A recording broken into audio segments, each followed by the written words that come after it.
Bonjour à tous et bienvenue sur Mosaïque Cristal. Santé, citoyenneté, nature et culture sont au programme aujourd'hui. Voici un aperçu en images.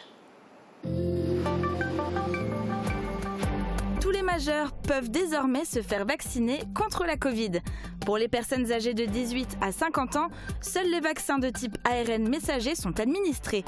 Les dotations en vaccins vont augmenter dans les centres pour permettre de répondre aux demandes supplémentaires. L'hôpital Robert-Pax de Sarreguemines est aujourd'hui doté de 5 bulles Covid. Elles permettent de protéger les soignants des risques de contamination en évitant que les particules se propagent dans la pièce lorsque les patients sont ventilés. L'hôpital remercie l'association Ambu qui lui a fait don de 4 de ces bulles. Le dispositif Ensemble pour entreprendre a été créé pour aider les collégiens en décrochage scolaire. 4 collèges du secteur se sont rendus plusieurs fois au lycée Henri Nominet de Sarreguemines, l'objectif étant d'aider les élèves dans le choix de leur future orientation et de leur donner confiance en eux. À Sarralbe, le musée du Pays d'Albe doit rouvrir ses portes le 4 juillet. Les bénévoles s'activent depuis quelques semaines. Ils réaménagent chaque espace pour mettre en valeur les collections et exposer plus d'objets. Une nouvelle salle consacrée au sel a également vu le jour. C'est la fin du critère de comorbidité. Depuis lundi, toutes les personnes majeures peuvent se faire vacciner contre la Covid-19. Pour faire face à cette nouvelle affluence, les dotations en vaccins vont augmenter progressivement dans les centres de vaccination mosellans. Reportage de Ghislain Schumacher. Thibaut, 21 ans, a fait la route depuis Metz ce matin pour recevoir sa première injection. Même si la vaccination est aujourd'hui ouverte à un public beaucoup plus large, il a réussi à obtenir un créneau assez facilement. J'ai pris rendez-vous il y a 3 semaines je crois. J'ai utilisé l'application Vite ma dose qui m'a permis de trouver une disponibilité pas près de chez moi et rapidement. Pour les personnes âgées de 18 à 50 ans, seuls les vaccins à ARN messager sont administrés. À 23 ans, Marie a reçu sa première dose du vaccin Pfizer. Cette auto-entrepreneuse souhaite être immunisée au plus vite. Tout d'abord, c'est parce que mes parents sont à risque. C'était la raison principale. Après, c'est pour voyager aussi. Je sais que dans tous les cas, je pense que ça va être obligatoire au fur et à mesure. Comme Thibaut et Marie, de nombreuses personnes éligibles depuis ce lundi ont pris les devants. Depuis l'ouverture du centre ce matin, les rendez-vous s'enchaînent. Nous tournons actuellement à 1386 vaccins par semaine, donc le centre est déjà calibré. Simplement, ces jeunes s'intercalent dans les rendez-vous. Pour s'adapter à cette nouvelle affluence, ici, près de 2000 personnes pourront être prises en charge du lundi au samedi à partir de la semaine prochaine. C'est l'heure des remerciements. Les hôpitaux de Sarreguemines ont tenu à féliciter l'association Ambu pour le don de 4 bulles Covid. Ce sont des appareils qui ont permis de protéger les soignants de risques de contamination. Guillaume Dumontail nous en dit plus. Le plus dur semble derrière nous en ce qui concerne la crise de la Covid-19. Le nombre de patients hospitalisés à l'hôpital Robert-Pax en raison du virus est d'ailleurs en diminution. Pour venir en aide aux malades en détresse respiratoire, les soignants bénéficient d'un appareil simple mais très utile, une bulle Covid. Facilement utilisable, cet outil permet d'obtenir un confinement relativement restreint qui protège les soignants de l'exposition virale lorsqu'ils ventilent les patients. En effet, les particules se déposent sur le feuillet intérieur de la bulle, évitant ainsi qu'elles se propagent dans la pièce. Le tout en permettant aux soignants d'avoir un accès aux patients tout en conservant un contact visuel et auditif. À partir du début de la seconde vague, les hôpitaux de Sarreguemines ont commencé à se doter de cet équipement. Ils en ont aujourd'hui 5, dont 4 offerts par l'association Ambu. On est très content de ce geste de la part Ambu. Il y a un effet de double aubaine pour nous à l'hôpital. On est toujours content d'une part d'avoir ces témoignages de soutien de la part des associations, de la part des gens qui vivent aux alentours de l'hôpital. Et d'autre part, il y a un vrai intérêt pratique, comme a pu l'expliquer le docteur Céris, tant par ce matériel que par l'utilité qu'on en a. Si Ambu, l'association des médecins bienveillants des urgences, a réussi cet acte de générosité, c'est parce qu'en amont, elle a pu bénéficier au préalable de dons. Je tiens à adresser mes plus chaleureux remerciemons à tous les donateurs qui ont pu donner à l'association des médecins bienveillants des urgences depuis sa création. Parce qu'en effet, à l'heure actuelle où on a vraiment eu la pandémie qui a ébranlé chacun dans le relationnel aux autres, les valeurs de solidarité et d'entraide sont plus que jamais de mise. De bons sentiments, mais aussi des efforts financiers, chaque bulle Covid coûte en effet près de 800 €. À proximité du patient, bien entendu. Les élections approchent. Les 20 et 27 juin, vous allez élire un binôme de conseillers départementaux, mais vous allez aussi voter pour les élections régionales. On s'intéresse aujourd'hui à ce scrutin. Christelle Réviaco et Thomas Drouin ont essayé de répondre aux questions que vous êtes nombreux à vous poser. On vote pour des conseillers régionaux, mais à quoi ils servent ? Les conseillers élus siégeront au conseil régional. C'est lui qui est en charge, entre autres, du développement économique, de l'aménagement du territoire, de la formation professionnelle, mais aussi de la construction et de l'entretien des lycées. C'est aussi la région qui est l'autorité organisatrice de la mobilité interurbaine, comme les trains régionaux. Bon à savoir au moment où vous déposerez votre bulletin dans l'urne. Sur le bulletin, il y a des listes départementales. Quel est le rapport avec les régionales ? La liste candidate, c'est l'ensemble des noms présents sur le bulletin et effectivement, elle est organisée par département. Cela permettra lors de la répartition des sièges de conserver une représentativité des territoires. Mais cette répartition des sièges, c'est toute une histoire, avec un savant calcul entre score au niveau régional et score au niveau des départements. Mais alors, pourquoi est-ce aussi compliqué de répartir les sièges une fois les résultats connus ? Pour la partie des sièges distribués à la proportionnelle, les 3/4 de l'Assemblée, la répartition des sièges doit en effet respecter le résultat du vote au niveau régional pour le nombre d'élus par liste et les résultats département par département pour connaître l'origine géographique des futurs conseillers. Ce système se base donc sur les sous-listes départementales dont il était question tout à l'heure. Et parmi les candidats, il y a des maires. Je croyais pourtant que le cumul des mandats n'était plus possible. Les cumuls de mandats sont de plus en plus encadrés en France. Les maires peuvent se présenter aux élections régionales, mais ne peuvent pas accéder à tous les postes. Une fois élu, un maire pourrait être vice-président ou simple conseiller, mais il ne pourra pas être président de région. Justement, le futur président, la future présidente, est-elle forcément la tête de liste qui arrive en tête ? Non, pas toujours. Une fois l'Assemblée constituée d'après les résultats de l'élection, les conseillers régionaux élisent leur président lors de la première session. Dans la majorité des cas, c'est la tête de liste de la liste gagnante qui est élu président ou présidente, mais il peut toujours y avoir des surprises. La politique est un monde impitoyable et plein de rebondissements. Réponse dans quelques semaines. On s'intéresse maintenant au monde scolaire avec un dispositif pour aider les collégiens en situation de décrochage. 4 établissements du secteur ont participé au projet Ensemble pour entreprendre, qui est mis en lien des collégiens en difficulté avec le lycée Henri Nominé de Sarreguemines. L'un des objectifs, leur donner confiance en eux et les valoriser pour la suite de leur scolarité. Reportage de Marie-Morgane Pires et Christelle Réviaco. Quels objectifs pour nos jeunes ? Savoir se valoriser, identifier ses compétences, gagner de la confiance en soi. Des exercices pas évidents, d'autant plus pour des adolescents qui n'ont plus de motivation pour l'école. Pour les aider, un dispositif a été créé, Ensemble pour entreprendre. Il a regroupé 4 collèges, le Himmelsberg, le Jean Jaurès et le Fulrad de Sarreguemines, ainsi que Jean-Jacques Kieffer de Beach. Les établissements ont chacun identifié des élèves en décrochage scolaire pour les aider.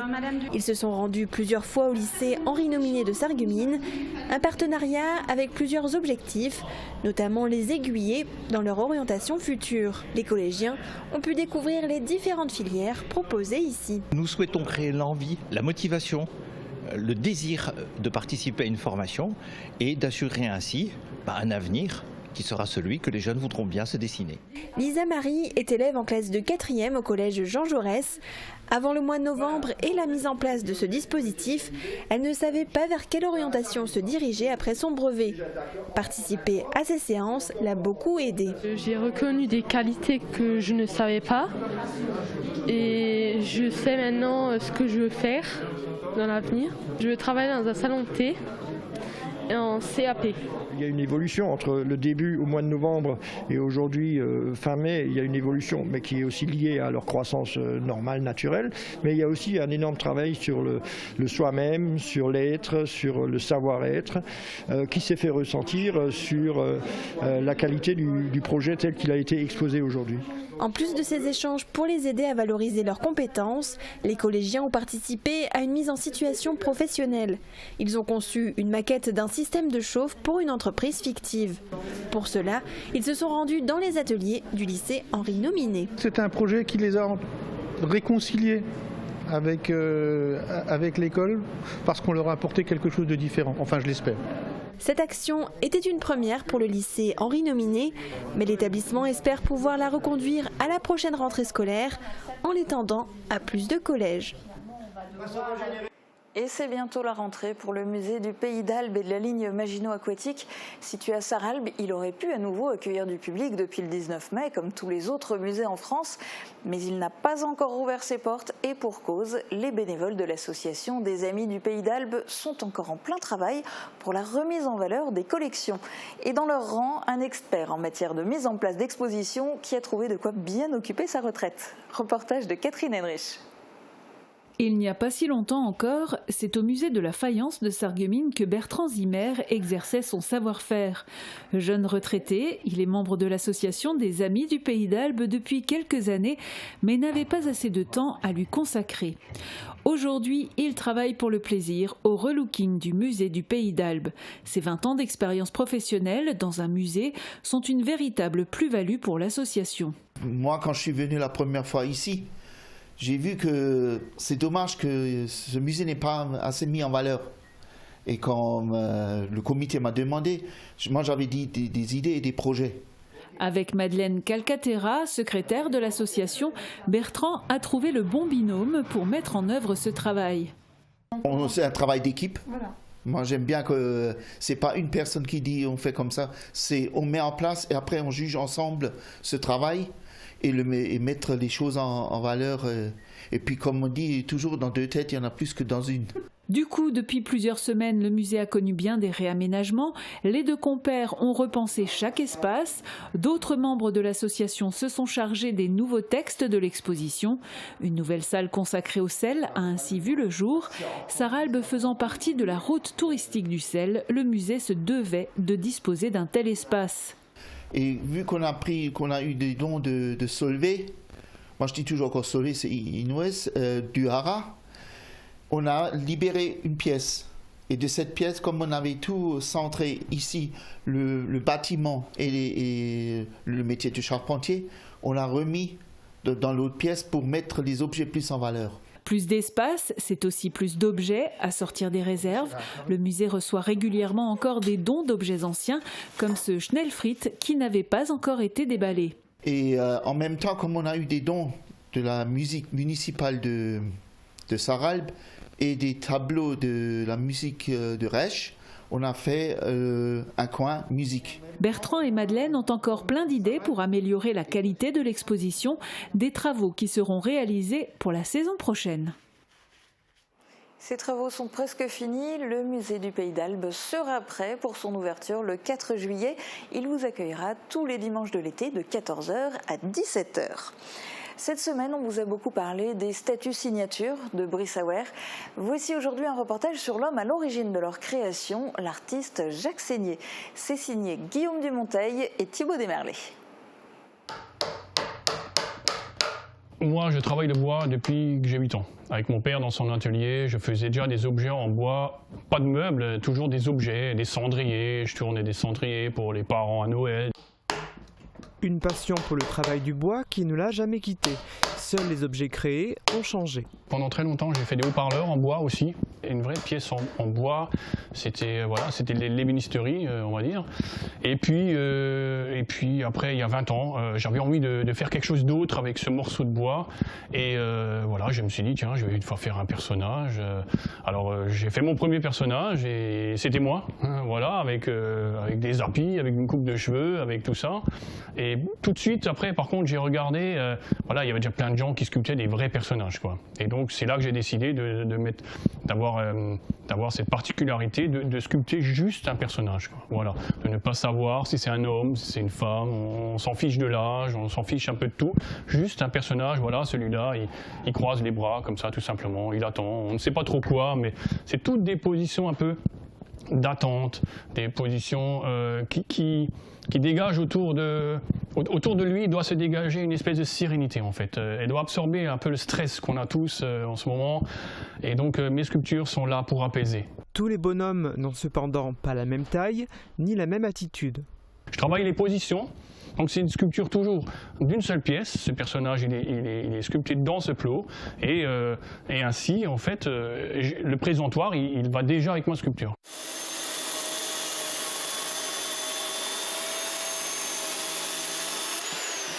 Au début, c'est dégrossi à la tronçonneuse et on part d'un bloc de bois. Tous ces personnages-là, un jour, il était dans un arbre, quoi. Voilà, il faut le voir comme ça. Les instruments utilisés pour sculpter changent ensuite. Les outils deviennent de plus en plus petits. Voilà. Au début, c'est la tronçonneuse. Après, c'est des gros ciseaux à bois ou d'autres machines encore pour couper, des scies, des choses. Et on termine avec un tout petit ciseau à bois pour faire les derniers détails. À la question « Combien de temps vous faut-il pour sculpter un bonhomme ?», Jacques Seignière a deux réponses. La première, 20 ans pour développer ce concept et atteindre cette maîtrise technique. La deuxième, plus terre à terre, entre 2 et 3 semaines. À noter, et pour les amateurs de jeux de mots, ces êtres en bois ne sont pas sculptés à partir du hêtre, mais à partir du chêne, en provenance de la société de Hambar, Chêne de l'Est. Il n'y a plus de saison. Cette expression, elle est particulièrement d'actualité cette année. Et les premières à en ressentir les effets, ce sont les abeilles. Le mois de mai a été catastrophique pour les apiculteurs mosellans. En cause, les températures très basses et le fort vent qui a empêché les abeilles de butiner. À Rodalbe, dans l'une des plus grandes exploitations apicoles du Grand Est, la production démarre seulement. Reportage de Jean Huminski. Sur une centaine de mètres, les ruches se succèdent une à une. Il faut vérifier leur état régulièrement et éviter une surpopulation d'abeilles, sinon les colonies se séparent, elles s'essaiment. Un essaimage si intense est inhabituel, les abeilles n'ont pas pu sortir avec le vent et des températures très fraîches pour le mois de mai. Les colonies divisées ont été 5 fois plus nombreuses que d'habitude. Que les saisons se rallongent, c'est une chose. Je pense qu'elles sont capables de s'adapter, elles ont réussi à s'adapter depuis des millénaires, donc elles y arriveraient. Par contre, les changements brutaux où on passe à 25 degrés à d'un seul coup 0, parce qu'il y a eu des gelées encore il y a 10 jours, donc c'est quand même un peu catastrophique. Restées dans la ruche, les abeilles n'ont pas pu butiner certaines fleurs de printemps comme le colza. Pour cette saison, la production a été divisée par 3. Heureusement, le va-et-vient a repris cette semaine avec le retour de la chaleur. Mais un retour à la normale en juin est surtout le signe que l'organisation dans les colonies est décalée dans le temps. Là, on est dans une période comme si on recommençait à peu près fin avril. C'est la même dynamique dans les colonies, c'est le même boulot. Mais on sait qu'on a perdu. Donc le mois de mai, c'était ultra stressant. Les machines à extraire le miel sont encore à l'arrêt. Pour faire face à cette période exceptionnelle où la production est très compliquée, l'apicultrice peut compter sur sa partie d'élevage, un moyen d'être rentable pour l'entreprise quand les conditions météorologiques se dégradent. Et on va justement jeter un œil aux prévisions météo pour demain. On se retrouve juste après pour revenir sur l'actualité de la semaine en Moselle-Est et faire un tour sur le web. A tout de suite. La météo vous est présentée par le Crédit Mutuel. Une banque qui appartient à ses clients, ça change tout. Couverture et zinguerie, une toiture Moder Habitat apporte sécurité, protection et pérennité par tous les temps.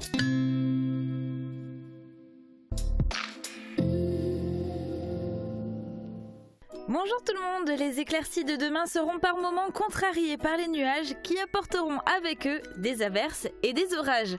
Mais le reste du temps, on devrait pouvoir profiter du grand air avec des températures agréables allant de 12 à 14 degrés le matin et 23 à 26 degrés au plus chaud. Demain, nous fêtons les Igor et le soleil nous accompagnera de 5h28 à 21h31. Passez tous une belle journée en notre compagnie et à demain. Merci d'avoir suivi la météo avec le Crédit Mutuel. Une banque qui appartient à ses clients, ça change tout.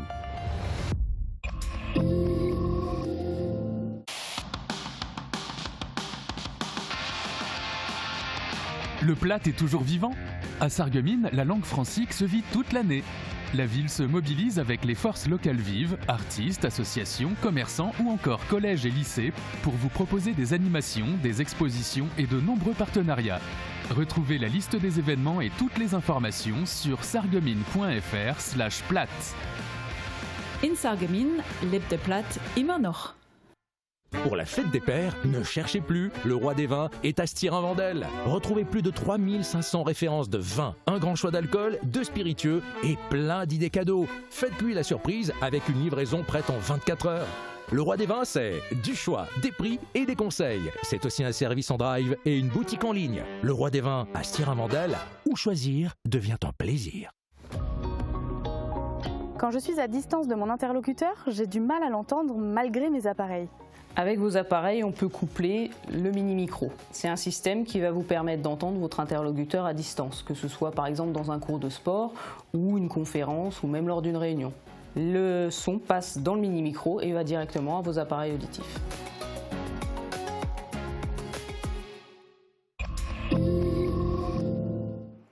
Retour maintenant sur les temps forts qui ont marqué la semaine en Moselle-Est. C'est ZapMe, réalisé en partenariat avec TV8.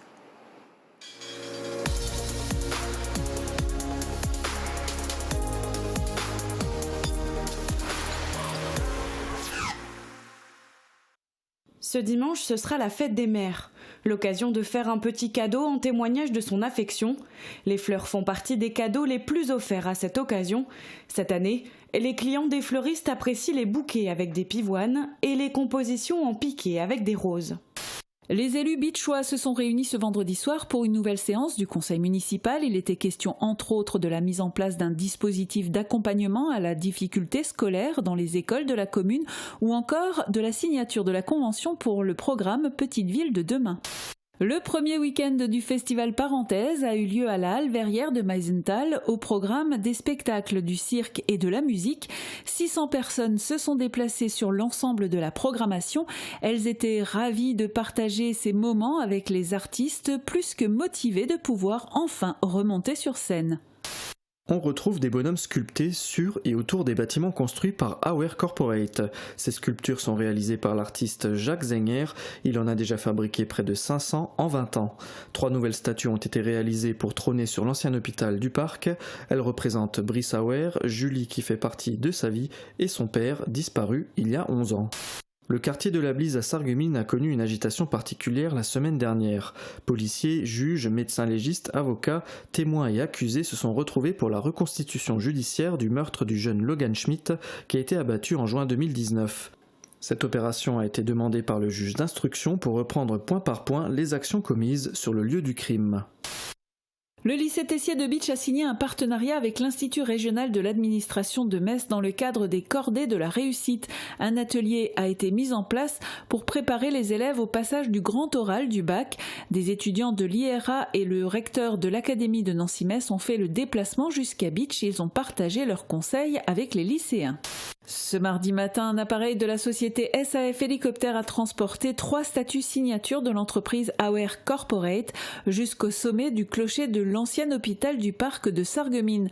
L'opération était minutieusement préparée et les statues ont été héliportées en moins de 10 minutes jusqu'à l'endroit prévu à cet effet, à environ 40 mètres du sol. Le périscolaire Les Francas de Sarreguemines a participé à l'Uniday. C'est une opération lancée par l'UNICEF pour sensibiliser aux droits des enfants et l'engagement des jeunes. Cette année, le thème choisi est la protection de l'environnement. Des activités comme un quiz ou une chasse au trésor ont donc été proposées aux enfants à ce sujet. La meute des loups noirs de l'ouest canadien du parc de Sainte-Croix s'est agrandie au mois d'avril. 2 louveteaux sont nés, un mâle et une femelle. Les soigneurs du parc sont allés à leur rencontre pour vérifier leur bon état de santé et mettre en place une puce électronique d'identification qui permettra de les suivre durant toute leur vie. La tentative d'exposition en extérieur des membres du Castel Coucou n'aura pas duré longtemps. Prévenus par le maire de Forbach, des agents de la police nationale et municipale sont intervenus pour demander aux artistes présents de retirer leurs affiches. Le nom de l'exposition, Effet immédiat. Le titre fait référence au délai laissé par Alexandre Cassaro à l'association Castel Coucou pour quitter le local de la synagogue. Voilà ce qu'il reste de l'exposition Effet immédiat qui devait s'afficher sur les murs de la synagogue de Forbach. Quelques morceaux de papier froissé autour desquels se sont rassemblées près de 80 personnes en soutien au Castelcucou. Pour alerter l'opinion publique sur sa situation et celle d'autres structures en sursis, les membres du Castelcucou et leur soutien se mobilisent d'une seule et même voix. C'est une photo souvenir qui va rester dans la tête de Karine Savot, restauratrice à Frémamer-le-Bac. Cette commerçante a bénéficié de la campagne de soutien du centre commercial Best de Fars-Ebersviller. À cette campagne d'affichage s'ajoute un jeu concours dans la galerie du centre commercial où les clients peuvent gagner des bons d'achat d'une valeur de 50 à 100 €. Au-delà du plaisir d'offrir des fleurs aux mamans, le marché est aussi une bouffée d'air frais pour la toute jeune association Solidarité Stiringeoise. Mais pas seulement, car crise du Covid oblige, les membres étaient un peu moins actifs et c'est l'occasion de revenir en force. C'est la douche froide pour Gilbert Lagrange, ancien mineur atteint de silicose. Dans ses mains, un courrier de refus de reconnaissance de sa maladie professionnelle. Par une lettre du 26 janvier, la direction de la Sécurité sociale a ordonné à la commission de recours amiable de ne plus donner raison aux affiliés qui souhaitent se faire reconnaître leur pathologie en maladie professionnelle.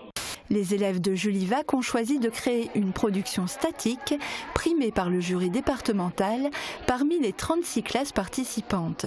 Sidgel nous fait le tour du propriétaire. Géographie, langue vivante, français, plusieurs disciplines sont abordées au cours de la création. Un travail collectif qui permet de souder un groupe comme le ferait un entraîneur sur le terrain. Policiers nationaux sont présents, policiers municipaux de Forbach également, mais aussi les pompiers et un stand de l'armée de terre sont au rendez-vous. À l'initiative du CMSEA, le mot d'ordre de cette demi-journée est clair, déconstruire les préjugés mutuellement. Cela passe par une approche différente dont n'ont pas l'habitude les forces de l'ordre. En péril pendant le confinement, la galerie Tête de l'Art a finalement réussi à sortir la tête de l'eau. À deux doigts de fermer, l'équipe s'est mobilisée pour trouver les ressources nécessaires afin de garder l'association à flot. C'est avec beaucoup d'enthousiasme que la 48e session peut ainsi reprendre.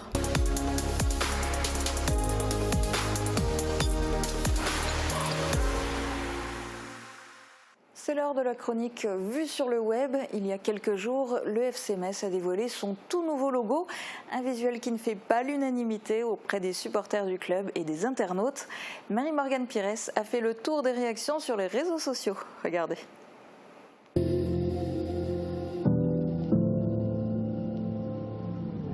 Bonjour à tous, je suis ravie de vous retrouver pour cette nouvelle chronique et aujourd'hui on va parler de foot et de création artistique. Et oui, le FC Metz a partagé il y a quelques jours une vidéo de présentation de son tout nouveau logo. Et pour rappel, avant c'était ça. Et maintenant, voilà le résultat.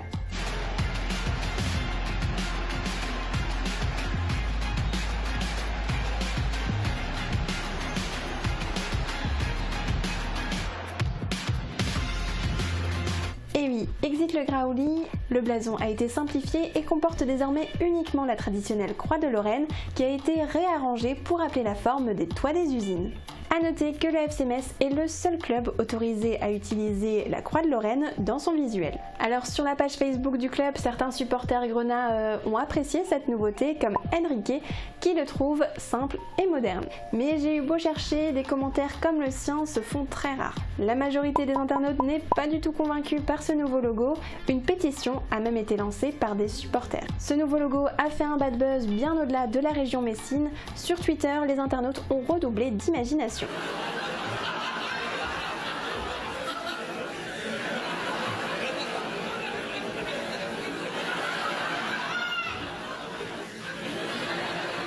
Et désolé pour les créateurs, mais sur Instagram, les commentaires ne sont pas beaucoup plus tendres.